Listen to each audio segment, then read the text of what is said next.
Cute ink. Did you get that at a mall? The laughter came easy, loud enough to echo across the training range as floodlights cut through the late afternoon haze, catching the faint glint of a small silver tattoo on Emily Carter's wrist, a simple mark to anyone not looking closely. Just another civilian trying to blend into a place that didn't want her. She didn't respond, didn't even glance up, just pulled her sleeve down with slow, deliberate precision like she had done it 1,000 times before, her boots barely making a sound. Against the gravel as she moved between weapon stations, checking each rifle with quiet efficiency, fingers brushing over metal like she was reading something invisible to everyone else. A young private nudged his friend, still grinning. She's real careful for someone who's just here to clean gear. Another voice chimed in. Probably watched a couple YouTube videos and thinks she's an expert. More laughter followed. But something about the way Emily paused at one station made it fade just a little. She tilted her head slightly, eyes narrowing at a locking mechanism no one else had noticed, a small defect, easy to miss. She fixed it in seconds without saying a word, then stepped back as if it had never been there. The sergeant overseeing the line caught it out of the corner of his eye, frowned, then shook it off, dismissing it as coincidence. Stick to maintenance, Carter, he said, voice clipped. Leave the real work to trained personnel. She gave a small nod. Nothing more, no argument, no attitude, just compliance, the kind that didn't invite conversation, the kind that made people uncomfortable without knowing why. A flashlight beam suddenly hit her wrist again, harsher this time, forcing the tattoo back into view. The silver serpent coiled tightly around a narrow blade, the marking beneath it barely visible unless you knew how to read it. SH9. The private leaned in closer, squinting. What even is that supposed to be? He asked, tone mocking. Looks like something out of a comic book? A few others gathered, curiosity mixed with amusement. Someone reached out like they might grab her arm, but stopped just short when she didn't. Pull away, didn't flinch, didn't react at all. Her stillness wasn't passive. It was controlled, deliberate, like she was choosing silence instead of hiding behind it. The air shifted in a way none of them could explain, like a storm building miles away. Invisible but undeniable, boots approached from behind, heavy, measured, the kind that didn't need to rush. Colonel Nathan Brooks stepped into the edge of the light, his presence alone enough to straighten backs and kill half the noise. He wasn't looking at the group, not at first. His eyes locked onto the mark on Emily's wrist, and for a moment, something unspoken passed across his face, recognition. Then something heavier, something older. The laughter died completely now, not because anyone told them to stop, but because something about the colonel's expression made it impossible to continue. He stepped closer, slow, controlled, his voice low enough that it barely carried, but every person there heard it like it was shouted. That ink's classified. No one spoke for a full 3 seconds, which on a training range felt like an eternity, the kind of silence that made every breath sound too loud, too noticeable. The private who had been laughing slowly lowered the flashlight, his grin gone. Replaced by confusion he could not quite hide. Colonel Brooks did not raise his voice, did not repeat himself. He simply kept his eyes on the mark as if it were something alive, something that should not be there. Step back, he said quietly. And this time no one hesitated. Boots shuffled across gravel. Space opened around Emily like an invisible line had been drawn. She remained exactly where she was, posture relaxed, hands at her sides, not defensive, not proud, just still. The colonel took one more step closer, close enough now to see the fine details in the ink, the way the serpent's scales were etched with microscopic precision, the blade beneath it not decorative but exact, measured, almost like a schematic rather than art. His jaw tightened slightly. Where did you get this? He asked, not accusatory, but careful, like he already suspected the answer and did not want to say it out loud. Emily lifted her gaze just enough to meet his, calm, steady, no challenge in it, no apology either. It was issued, she said, her voice even, almost soft, but it carried, the kind of voice that did not need volume to be heard. A murmur moved through the group. Issued was not a word civilians used for tattoos. Brooks exhaled slowly, something shifting behind his eyes, something old. That program was shut down, he said, more to himself than to her. One of the sergeants stepped forward, trying to regain control of the Situation, sir. With respect, it is probably just coincidence, a design she copied or something she saw online. His words faded when the colonel raised a hand without looking at him. Not aggressive, just final. Brooks turned slightly toward the operations console set up near the range. Pull up restricted personnel archive, level 3 clearance. The technician hesitated for half a second, then obeyed. Fingers moving quickly across the keyboard. The screen flickered, lines of data scrolling. Past, most of it locked behind red clearance markers. The system beeped once, then again, sharper this time. A small notification appeared that made the technician freeze. Sir, he said quietly. There is a match. That single sentence changed everything. The air tightened. Every person within earshot leaned in without realizing it. Brooks did not look surprised, but he did not look comfortable either. Display it, he ordered. The screen shifted. A profile began to load, partially redacted. Sections blacked out entirely, but one line remained visible long enough for everyone to read before it flickered. Call sign. ESH-9, status. Restricted. Unit. Classified. The private who had joked earlier swallowed hard, eyes darting between the screen and Emily, trying to reconcile the quiet woman in front of him with the words he had just seen. Brooks studied the display for a moment longer, then turned back to her. Slower this time, more deliberate. That unit, he began, then stopped. Choosing his words carefully, was never supposed to leave records behind. Emily's expression did not change, but something in her eyes shifted, not emotion exactly, more like memory pressing against the surface, the kind that did not need to be spoken to be felt. She glanced down briefly at her wrist before covering the mark again. Most of it didn't, she said, and the way she said it made it clear she was not talking about data. The colonel held her gaze for a second longer, then gave a small nod. Not acknowledgment, not yet, but something close, something cautious, like he was standing at the edge of a truth he had not expected to find. Somewhere in the distance, a warning tone chirped from the range system, faint at first, easy to ignore, but it did not stop. It repeated, steady, insistent, and for reasons no one could explain. Every person there suddenly felt like something was about to go wrong. The warning tone grew louder, no longer a background noise but a sharp, repetitive pulse that cut through the tension, drawing every eye toward the control station. The technician frowned, fingers moving quickly across the console. That is not scheduled, he muttered, voice tight. The screen flickered again, this time not with personnel files, but with live range diagnostics, red indicators blinking across multiple panels. Colonel Brooks turned immediately, his focus snapping from Emily to the system. Report, he said, calm but firm, the kind of calm that made people move faster. Targeting array is cycling on its own, sir, the technician replied. It is pulling live parameters, not training presets. A murmur spread through the group, confusion edging into concern. One of the sergeants stepped forward, scanning the range. We still have one recruit downrange, about 40 yards out, finishing reset. His voice carried just enough urgency to shift the atmosphere completely. Brooks's expression hardened. Shut the system down, he ordered. The technician tried, hands moving faster now. I am locked out, sir. Manual override is not responding. The tone pulsed again, louder, sharper, like a countdown no one could see. The recruit downrange had not noticed yet, still focused on his station, unaware of the shift happening behind him. Emily's gaze moved past everyone, locking onto the distant figure. Then to the rotation of the mounted systems above, her eyes tracked the pattern for a fraction of a second. Calculating, not guessing, Brooks noticed the change instantly. Do not move, he said to the group. But Emily was already stepping forward. Not fast, not dramatic. Just one controlled step past the painted red line that marked the safety boundary.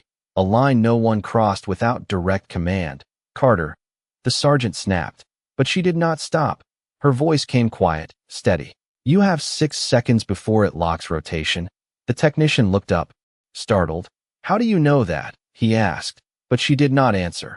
She was already moving toward the auxiliary panel mounted 10 feet to the side, one that had not been used in years. Her fingers brushed over the surface like she was remembering rather than searching.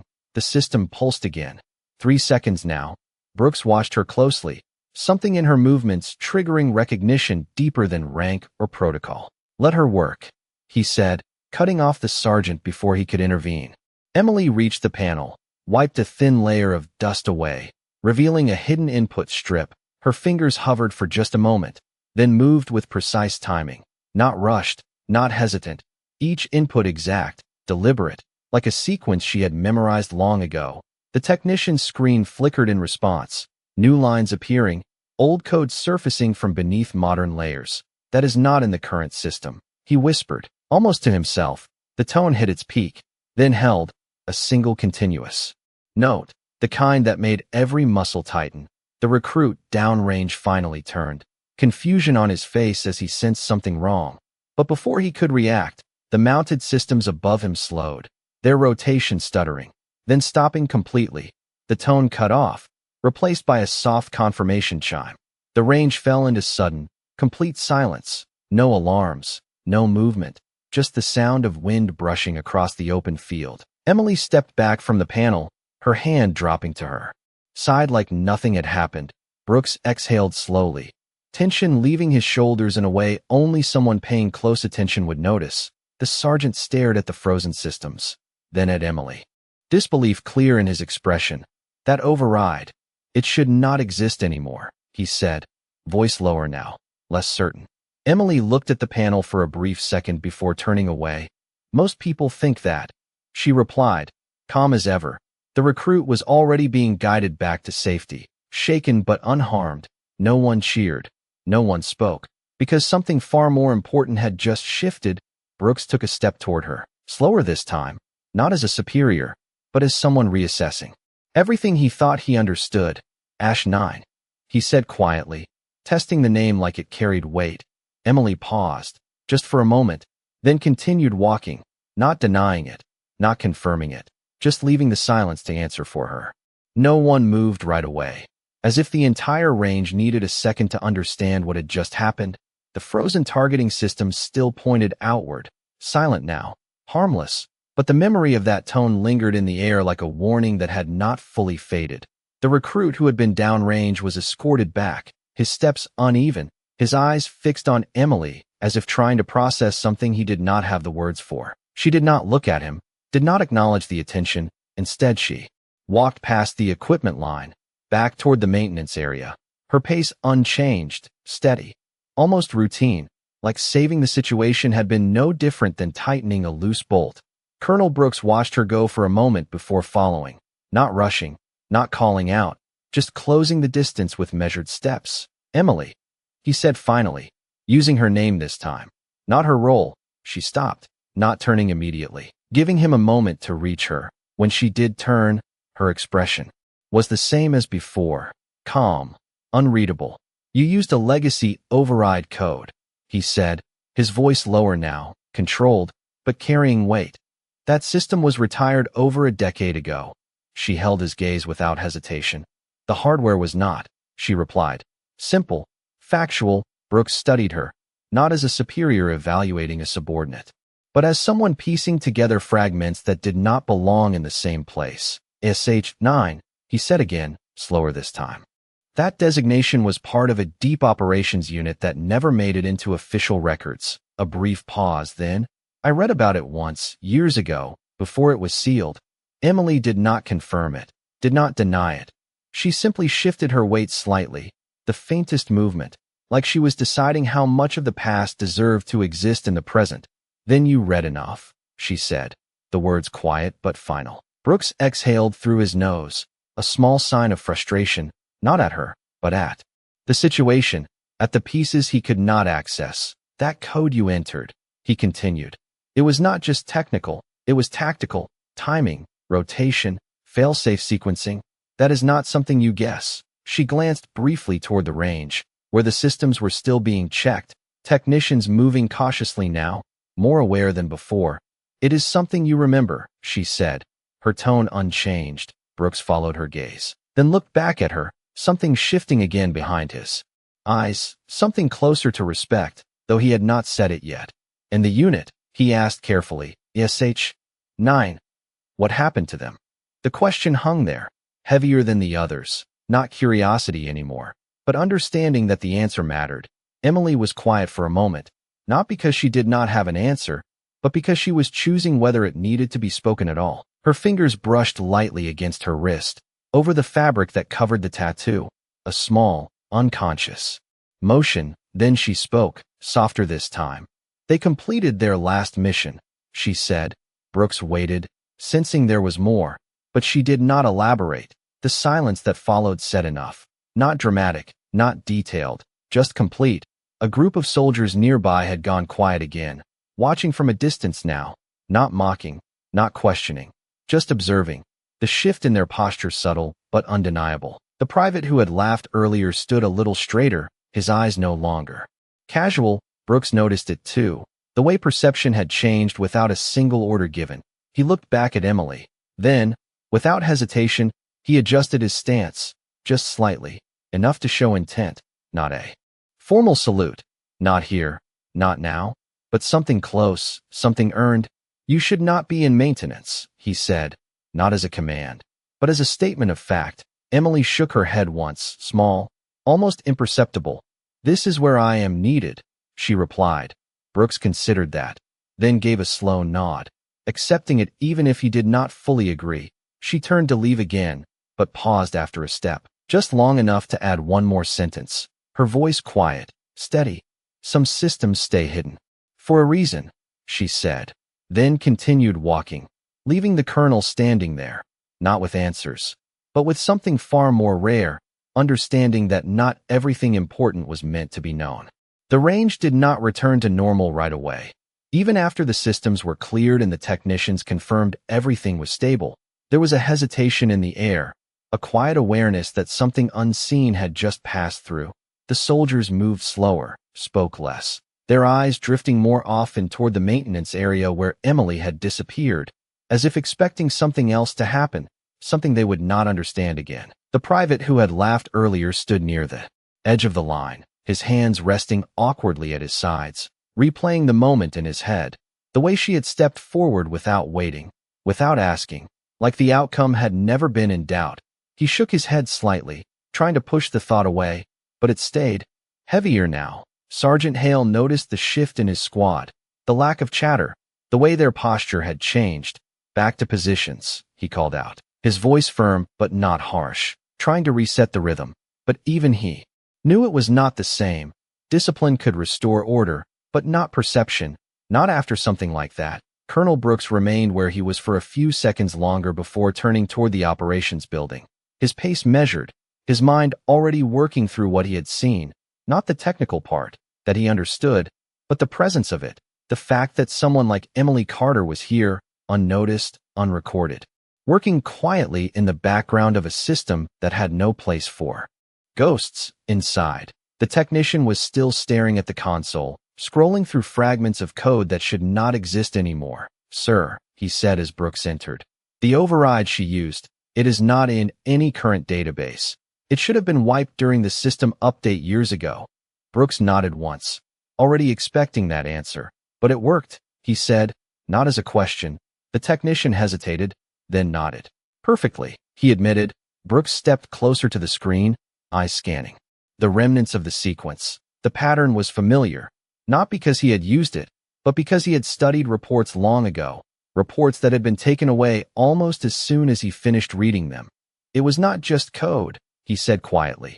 It was designed for field conditions, minimal input, maximum effect. The technician looked at him, confused. Sir, that kind of system would only be used if... He stopped himself, realizing the implication. Brooks finished the thought without raising his voice, if failure was not an option. The room went quiet again, a different kind of silence this time, one built on understanding rather than confusion. Outside, Emily worked as if nothing had changed, her hands steady as she rechecked the same equipment she had inspected earlier, tightening a bolt here, adjusting a latch there. The routine grounding, familiar, predictable. One of the younger soldiers approached slowly, hesitant, stopping a few feet away. Ma'am, he began, then paused. Unsure of the title, unsure of anything now. Emily did not look up immediately, giving him space to decide whether he really wanted to speak. I did not know, he said finally, the words simple, but heavy with meaning. She finished what she was doing before straightening. Meeting his eyes, there was no judgment there, no sign that she had taken offense earlier, just quiet acknowledgment. "You were not supposed to," she replied, her voice calm. The soldier nodded, swallowing once. "Still, I should not have said what I did," he added. Emily considered that for a moment, then gave a small shake of her head. "People see what they expect to see," she said. "It is not your fault." The soldier exhaled, tension leaving his shoulders, but something else remained. Respect, not forced, not ordered, just there, natural. He gave a short nod and stepped back, leaving her to her work. Across the range, Colonel Brooks watched from a distance, arms loosely at his sides, not interfering, not announcing anything, just observing. The way the shift continued to ripple outward, quiet but undeniable. He had spent years in command, seen skill, discipline, even bravery, but this was different. This was something that did not need recognition to exist, something that operated beneath the surface, steady, controlled, waiting until it was needed, and then gone again without a trace. He glanced once more at the maintenance area, then turned away, his voice low as he spoke to himself, almost thoughtful. "Some records are erased for a reason," he said. Then after a brief pause, softer this time, "And some people choose to stay that way." The sun had begun to dip lower over the range, casting long shadows across the gravel and steel, turning the entire field into something quieter, almost reflective. But the tension from earlier had not fully left.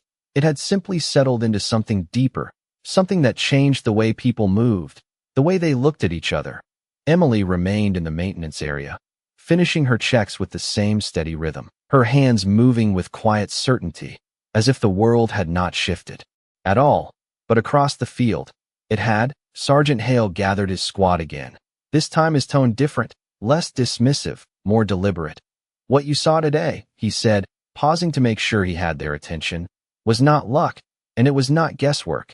The soldiers listened, no one interrupting, no one joking. "Sometimes," he continued, "the most dangerous thing you can do is assume you know who someone is." His eyes flicked briefly toward Emily, then back to his team, the message landing without needing to be explained. Nearby, the technician approached Colonel Brooks again, holding a tablet with fresh diagnostics. "Sir, I ran a deeper scan on the system logs," he said, lowering his voice slightly.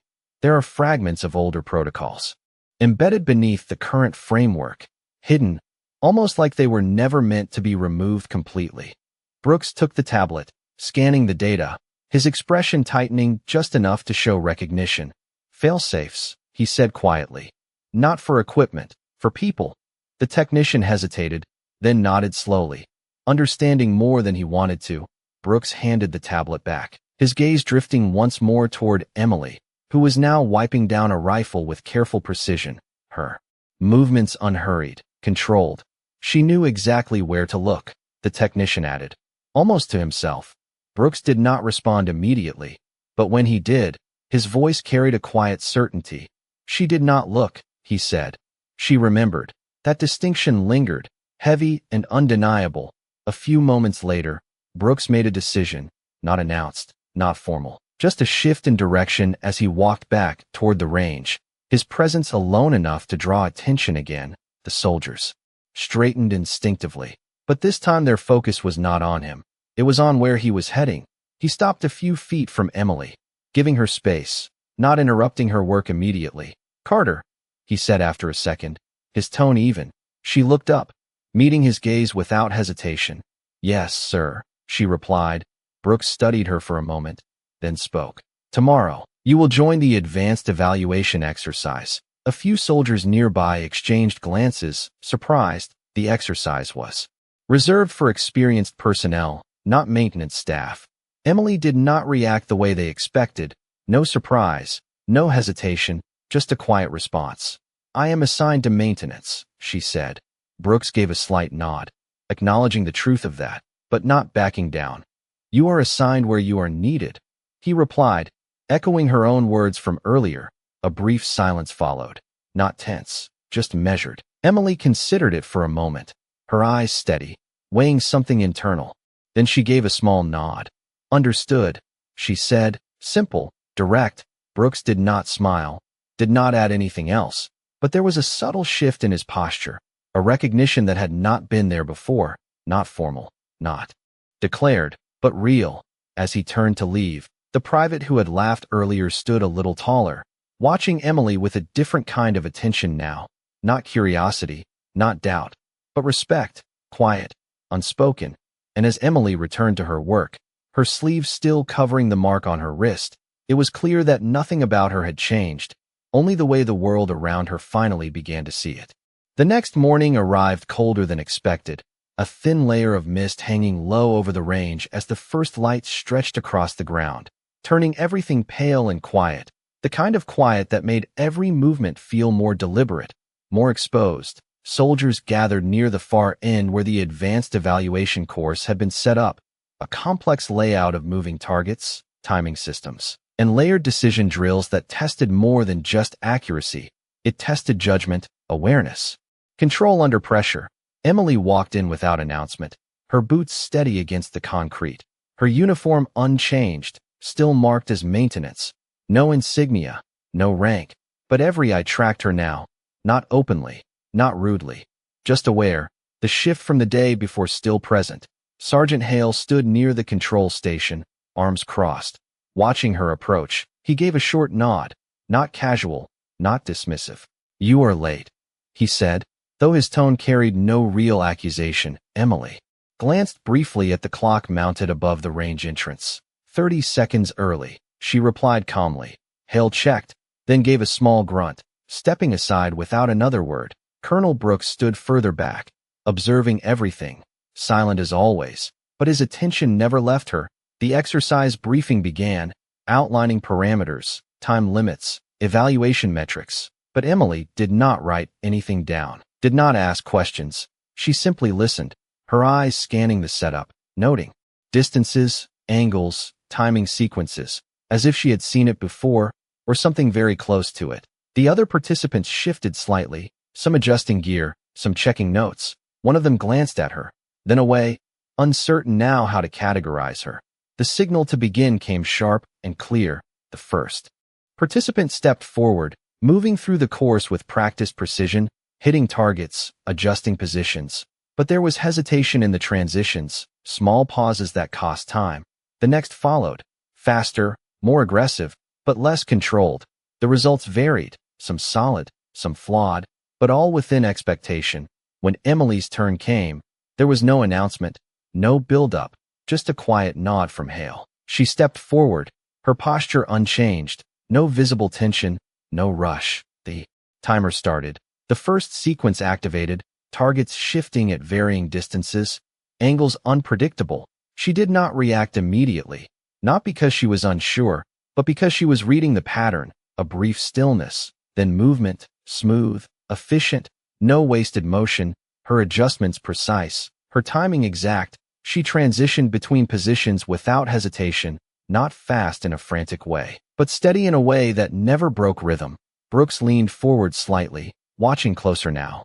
Not the outcome, but the process, the way she anticipated shifts before they happened, the way her movements aligned with the system rather than chasing it. The final sequence engaged, the most complex, requiring simultaneous awareness of multiple variables. Most participants struggled here, even the experienced ones, but Emily did not slow, did not second-guess. She completed the sequence with the same quiet control she had started with. The timer stopped, a soft tone marking the end. No one spoke at first. The results displayed on the board, clean, efficient, no errors, no delays, not just passing, but setting a new benchmark. The soldiers exchanged glances, not surprised anymore, just confirming what they had begun to understand. Hale exhaled slowly, shaking his head once, not in disbelief, but in acknowledgment. Brooks remained silent, but there was no mistaking the shift in his expression now. It was not curiosity anymore. It was certainty. Emily stepped back from the line, lowering the equipment with care, returning it exactly where it belonged, as if the result meant less than the process itself. The private who had laughed stood at the edge of the group, watching her with quiet focus. No words, no questions, just respect that had replaced everything else. And as Emily moved back toward the maintenance area, her sleeve still covering the mark that had started it all, It was clear to everyone watching that this was not a moment of proof for her. It was simply another day of being exactly who she had always been, whether anyone noticed or not. No one clapped when the results locked in. There was no celebration, no noise, just a quiet shift that moved through the entire group like a realization settling into place. Sergeant Hale stepped closer to the display, studying the numbers again as if they might change, but they did not. Clean execution, zero hesitation, efficiency that could not be taught in a standard training cycle. He glanced back at Emily, who was already stepping away from the line, returning the equipment with the same care she had shown before. "Carter," he called out, not to challenge her, but to stop her for a moment. She paused, turning slightly, giving him her attention without urgency. Hale took a breath, choosing his words carefully, something he had not needed to do with her before. "That course, most people take months to get close to that level," he said, not praising, just stating a fact. Emily gave a small nod, acknowledging the statement but not reacting to it. "It is designed that way," she replied, her tone neutral. Hale let out a short breath through his nose, almost a quiet laugh, but without humor, more like acceptance. "Yeah," he said. "It is." The other soldiers remained where they were, watching without pretending not to, their earlier assumptions gone, replaced with something steadier, something quieter. One of them, a corporal who had barely noticed her before, stepped forward slightly. "Ma'am," he said, the word coming more naturally this time. "How did you read the final sequence that fast?" Emily looked at him for a second, considering the question, then shook her head slightly. "I did not read it," she said. "I recognized it." The corporal frowned, confused. "Recognized it from where?" he asked. Emily's eyes drifted briefly toward the far end of the range, not focusing on anything specific, just looking past it, from a place that used a similar pattern. She answered, the vagueness of it not frustrating. "Just final." The corporal nodded slowly, realizing he was not going to get more than that, and that he did not need to. Colonel Brooks stepped forward then, closing the distance between them, his presence shifting the attention again. But this time there was no tension, no uncertainty, just awareness. He stopped a few feet from Emily, not towering over her, not asserting anything, just standing level. "You executed that course without a single corrective adjustment," he said, his voice calm, measured. "That is not standard, even for experienced personnel." Emily met his gaze, her expression unchanged. "It is standard somewhere," she replied. Brooks held her eyes for a moment longer, then gave a slow nod, accepting the truth behind the statement without needing details. A brief silence followed, not uncomfortable, just full, the kind of silence that meant something had been understood, even if it was not explained. Brooks shifted his stance slightly, not formal, but deliberate. "Effective immediately," he said, his voice carrying just enough to reach those nearby. "Emily Carter is no longer restricted to maintenance duties." A ripple moved through the group, not loud, but noticeable. Brooks continued without pause. "She will operate where her skills are required." No applause followed, no reaction beyond quiet acknowledgment, because by now, no one needed to be told why. Emily did not respond right away. She looked at him for a moment, then gave a small nod, not accepting an honor, not stepping into recognition, just acknowledging the practicality of the decision. "Understood," she said, simple as always. Brooks did not add anything else, did not elevate the moment, because it did not need elevation. It had already happened. The soldiers began to move again, resetting the course, preparing for the next rotation, but the energy had changed. No longer casual, no longer dismissive. Every movement sharper, more aware, and as Emily turned to walk back toward the equipment line, her sleeve still covering the mark that carried more history than anyone there fully understood, it was clear that respect had not been given to her. It had simply caught up with her, finally matching what had always been there. The range slowly returned to its usual rhythm, but it was not the same rhythm it had carried before, something quieter now, more deliberate, as if every person there had adjusted without being told. Emily moved along the equipment line with the same steady pace, checking, tightening, aligning. Nothing about her routine changed, and that was what stood out the most, not the performance, not the recognition, but the fact that she treated it all the same. Across the field, soldiers who once joked now double-checked their gear, not out of fear, but out of respect for the standard they had just witnessed. Sergeant Hale watched it happen, arms folded, saying nothing, because he knew this kind of change could not be ordered. It had to settle on its own. Colonel Brooks stood near the edge of the platform, looking out across the range, but his focus was not on the drills anymore. It was on the space between them, the quiet places where people like Emily operated without being seen.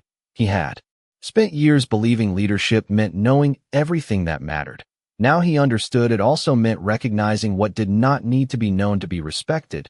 He stepped down from the platform and walked toward the maintenance area one last time. Not to question, not to command, just to close something that had opened. Emily was finishing her final check of the day, wiping down a rifle before placing it back in its rack. Her movements calm, consistent.